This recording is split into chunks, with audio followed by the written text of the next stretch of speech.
Normally, these sacred things we don't really talk about.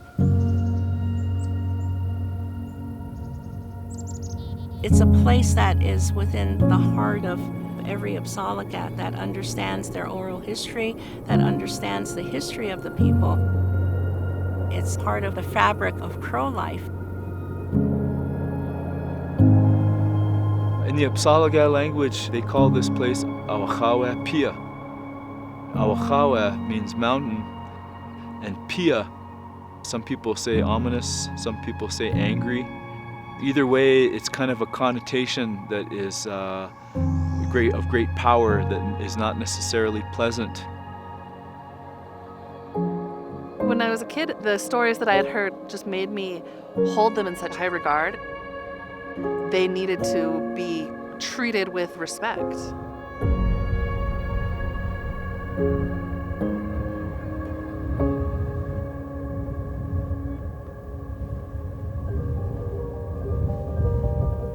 In order to change, you have to have an awareness of where you came from. One of the key features of Apsáalooke culture is sending young people into the mountains to seek power, seek dreams, so that they can return to the community and enrich all of us, and we can move forward together.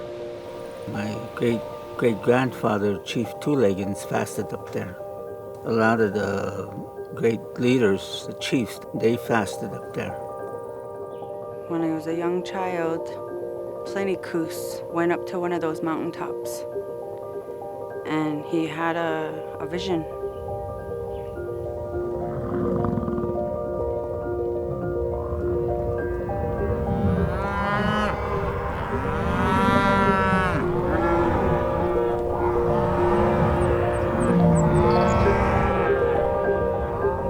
When Tennison came here, he was just following a long tradition that had begun so many generations before him.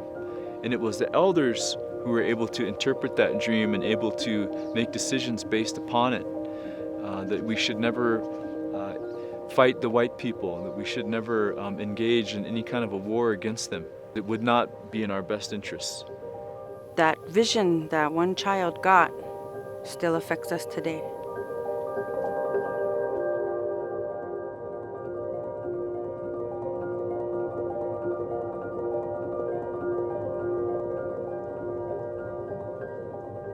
As time goes by, each generation becomes more separated from these mountains. Our reservation is 100 miles to the east of here. If we want to be here in 500 years, we're going to have this connection.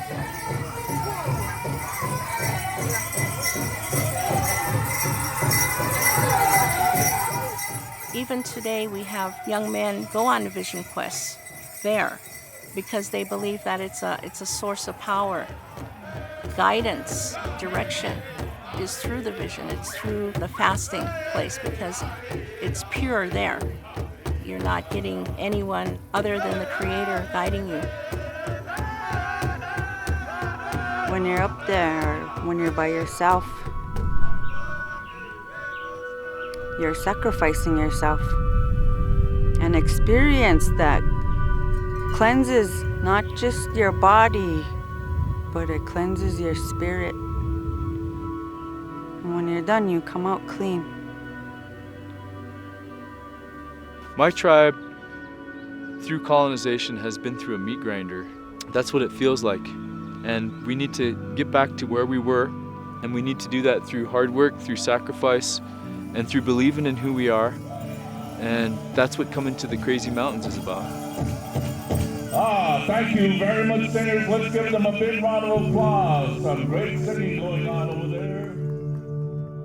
When I was younger, I always said, this is a place that I want to bring my kids because I know that they're going to feel that connection to their culture and their history.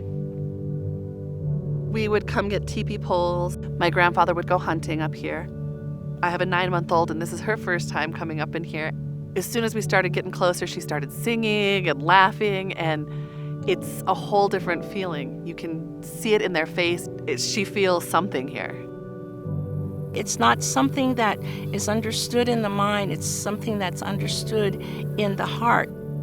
That's how we awaken our children to becoming Apsáalooke, for them to feel in their hearts that this connection is not only to each other, but it's the very ground that we stand on. When we look to that mountain, we see its spiritual strength. And it would be nice if it was just left untouched, not exploited, just left alone. In these mountains, the feeling of peace and connectedness, you can almost get lost in it. And if a motorcycle or a car were to be coming, it would take all that away. Use of motorized access in the higher elevations is going to change the landscape, and that'll trickle down on the mountain as well. And I don't think the power of these mountains would be felt anymore.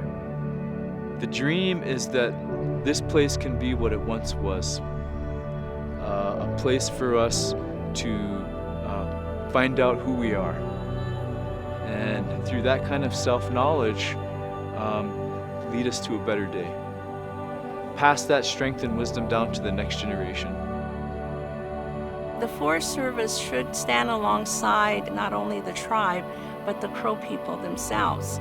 Not only because it's part of the 1851 treaty right, but because it's a highly significant cultural place. These places, if they're not protected, will be extinguished, and all of that rich history will be lost with it.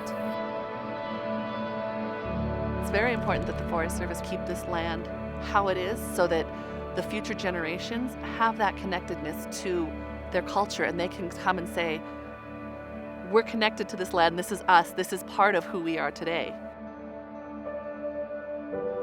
That's very important.